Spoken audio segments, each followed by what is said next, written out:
तो सबसे पहले तो सवाल ये उठता है, is it possible to crack NEET, वो भी सिर्फ 4 महीने में। अगर आप मेरे से पूछेंगे तो मैं ये बोलूंगी, यस, आप अभी भी नीट क्रैक कर सकते हो अगर आप प्रॉपर अपना रूटीन फॉलो करो, जो मैं आपको भी बताने वाली हूँ। Hello everyone, my self doctor Neetu Singh. मैंने 2018-24 के बैच में कजान फेडरल यूनिवर्सिटी रशिया से अपनी एमबीबीएस की पढ़ाई कंप्लीट करी है and currently I am working as a intern in ASMC Fatehpur, जो कि यूपी का गवर्नमेंट डिस्ट्रिक्ट हॉस्पिटल है। आई नो मैंने बहुत टाइम से वीडियोस नहीं बनाए थे आप लोगों के लिए एंड आप लोग बहुत क्वेश्चंस पूछ रहे थे मेरे से। आज का वीडियो स्पेसिफिकली नीट एस्पिरेंट्स के लिए है जो 2026 में नीट के एग्जाम के लिए अपियर होने वाले हैं एंड जिन्होंने अभी तक ढंग से पढ़ाई नहीं करी है। यस, ये वीडियो आप लोग के लिए है। बहुत सारे ऐसे बच्चे हैं जिन्होंने अभी तक प्रिपरेशन स्टार्ट ही नहीं करा है, बहुत सारे ऐसे बच्चे हैं जिनकी प्रिपरेशन उतनी अच्छे से हुई नहीं है, और अब क्योंकि दिसंबर एंड हो गया है ऑलमोस्ट, तो आप लोग के पास सिर्फ 4 महीने हैं। तो इस समय जो मेरे पास क्वेरी आ रही है वो ये है, is it possible to crack NEET 2026 within 4 months? ये वीडियो आपका आंसर देगी, but before that please subscribe to my channel and don't forget to share this video. So let's get started. Step number 1 जो कि बहुत ज्यादा important है वो ये है कि आपको एनसीईआरटी रीड करनी है। बहुत सारे लोग ये बोलते हैं, अरे एनसीईआरटी से तो क्वेश्चन ही नहीं आते, उससे बाहर से आते हैं, तो क्या जरूरत है एनसीईआरटी रीड करने का। ऐसा नहीं है, एनसीईआरटी ही रामबाण इलाज है। फिजिक्स केमिस्ट्री बायो का आपको एनसीईआरटी रीड करना है एंड ट्राई करना है एटलीस्ट 2 से 3 बार आप फुल रीडिंग करोगे, ठीक है। बायो के जितने भी एग्जाम्पल है वो सारे आप एनसीईआरटी से अच्छे से पढ़ोगे। फिजिक्स केमिस्ट्री के जो एग्जाम्पलर क्वेश्चंस हैं हर चैप्टर के, वो आप अच्छे से समझ के करोगे, उसके कॉन्सेप्ट्स अच्छे से समझोगे। स्टेप नंबर 2 जिस पे आपको बहुत ज्यादा ध्यान देना है वो है प्रीवियस ईयर के क्वेश्चंस। कम से कम 5 से 6 साल का पीवाईक्यू आपको फिजिक्स केमिस्ट्री बायो तीनों सब्जेक्ट के क्लियर करने हैं, ठीक है।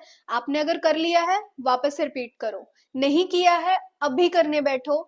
एंड प्लीज, जैसे एग्जाम में होता है ना 3 घंटे का टाइम मिलता है टाइमर लगा के, एग्जैक्टली वैसे आपको करना है। एंड प्लीज नंबर देख के डिसअपॉइंट मत होना, चाहे 0 नंबर ही क्यों ना आए, डिसअपॉइंट नहीं होना है। जो क्वेश्चन गलत हो रहे हैं उन क्वेश्चन को वापस से पढ़ो, समझो गलती क्यों हुई है, रिपीट करो और अच्छे से वापस से रिपीट करो। अच्छा, व्हाट इफ आपने पीवाईक्यूज कर लिया है, टॉपिक भी रिपीट कर लिया है, स्टिल आपका इंप्रूवमेंट नहीं आ रहा है, तो इसका मतलब ये है कि आपने उस टॉपिक को अच्छे से समझा ही नहीं है। ये प्रॉब्लम बहुत सारे बच्चों को आती है, ठीक है। तो मैं आपको यही रिकमेंड करूंगी, आप वापस से फुली फोकस्ड होके, कॉन्सेंट्रेट होके टॉपिक को क्लियर करो। अगर आपका टॉपिक क्लियर हो गया है ना, तो हो ही नहीं सकता क्वेश्चन नहीं आए, ठीक है। तो वापस से टॉपिक पढ़ो और फिर उसके बाद क्वेश्चन लगा के देखो, डेफिनेटली होगा आपसे। स्टेप नंबर 3 जिस पे आपको और भी ज्यादा ध्यान देना है वो है आपका जीटी, यानी कि ग्रैंड टेस्ट। तो आप लोगों को हर हफ्ते टेस्ट देके ये चेक करना है कि आपके परफॉर्मेंस में कितना इंप्रूवमेंट हुआ है, ठीक है। ये टेस्ट का फ्रीक्वेंसी आप चाहो तो हफ्ते में एक बार रख सकते हो, या फिर आप चाहो तो इसे 10 से 15 दिन के बीच में एक बार रख सकते हो। अगेन मैं सेम बात बोलूंगी, टेस्ट के नंबर देख के दुखी नहीं होना है। टेस्ट इसलिए बिल्कुल नहीं दिया जाता है कि आप ये देख रहे हो कि आपके नीट में कितने मार्क्स आएंगे। टेस्ट का मतलब ये होता है कि आप एनालाइज कर सको कि आखिर नंबर कट कहाँ रहे हैं, सो दैट अकॉर्डिंगली वो टॉपिक आप वापस से रिपीट करो एंड देन फिर से टेस्ट दो। तो इन 3 चीजों का आपको ध्यान रखना है। सो आई होप कि ये पॉइंट्स आपको क्लियरिटी में समझ में आ गया होगा। नोट्स वोट्स बनाने के चक्कर में अभी लास्ट मोमेंट पे नहीं पढ़ना है। आप लोग चाहो तो एनसीईआरटी से टॉपिक कंप्लीट करो, अगर वो भी नहीं समझ में आ रहा है कि एनसीईआरटी रीड कैसे करे, चीजें कैसे कंप्लीट करे, यूट्यूब में बहुत सारे टीचर्स के 1 शॉट वीडियोस पड़े हुए हैं, आप 1 शॉट वीडियो से टॉपिक क्लियर कर सकते हो। आफ्टर दैट आपको पीवाईक्यूज करने हैं कम से कम 5 से 6 साल के, एंड टेस्ट देख के एनालाइज करना है कि आखिर गलतियां कहाँ हो रही है। एक एक्स्ट्रा टिप देना चाहूंगी एंड में, अगर आप लोग जेई मेंस के 2-3 साल के PYQs केमिस्ट्री एंड फिजिक्स के कर लेंगे तो आपके बहुत अच्छे मार्क्स में इम्प्रूवमेंट होंगे। तो अगर आप इन चीजों को इन आखिरी 4 महीने में कर लेते हो, डेफिनेटली आपके मार्क्स बहुत अच्छे आएंगे। ओके, कुछ ऐसे भी बच्चे हैं जो ऐसे टेक्स्ट करते हैं कि दीदी हमने कुछ भी नहीं पढ़ा है, जीरो से स्टार्ट करना है, तो इज इट पॉसिबल? तो मैं आपको प्यार से बोलूंगी, सी, अगर आप जीरो से स्टार्ट कर रहे हैं तो डेफिनेटली थोड़ा मुश्किल है, बट मैं आपको डिमोटिवेट नहीं करूंगी। लास्ट डे तक फाइट करना है। अगर आप लास्ट डे तक ट्राई करोगे, हु नोज, क्वालिफाइंग मार्क्स तो बनी जाएंगे एंड आपको बहुत अच्छे नंबर लेकर आना है, तो अकॉर्डिंगली मेहनत करना पड़ेगा।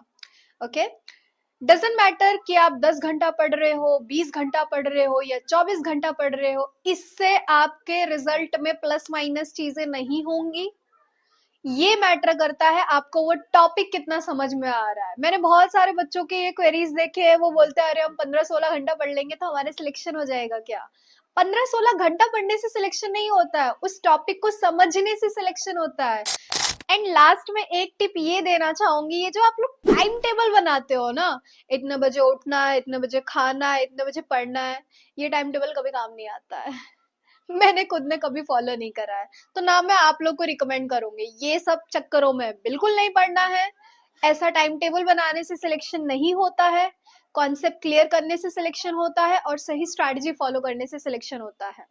आप लोग को सिर्फ अपनी गलती एनालाइज करनी है टेस्ट में देके एंड उस पे वर्क करना है और फॉलो ही करना है टाइम टेबल। तो आप छोटा छोटा टाइम बॉक्सिंग करो, डेली का रूटीन बनाओ कि आज मुझे इतने घंटे में ये चैप्टर फिनिश कर देना है, ये टॉपिक फिनिश कर देना है। ये जब ये छोटी छोटी चीजें आप ऐसे बिल्ड करोगे ना, ये डेफिनेटली आप कर लोगे और आपको एक पॉजिटिविटी मिलेगी कि मैं जो प्लान बना रहा हूँ वो मैं फॉलो कर पा रहा हूँ।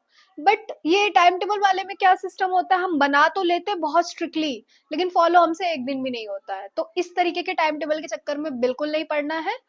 आप लोगों को अपने अकॉर्डिंग बनाना है। अपने अकॉर्डिंग का मतलब ये नहीं होना चाहिए कि 4 घंटे आप ब्रेक ले रहे हो उसके बाद आधे घंटे पढ़ रहे हो। नो, ऐसा बनाओ टाइम टेबल कि मुझे 1 घंटे में ये चैप्टर खत्म करना है, मुझे 2 घंटे में फिर ये चैप्टर खत्म करना है, या फिर मेरे ये 24 घंटे के ड्यूरेशन में मेरे इतने टॉपिक्स क्लियर हो जाएंगे, या फिर ये सब्जेक्ट का ये चीज हो जाएगा। अगर आप ऐसे प्लानिंग करके करोगे ना, तो छोटे छोटे जो आपके बैकलॉग्स वगैरह है ना, वो भी क्लियर हो जाएंगे। तो जिन बच्चों को बैकलॉग्स की प्रॉब्लम होती है, वो लोग ये टाइम बॉक्सिंग वाला कॉन्सेप्ट फॉलो करें।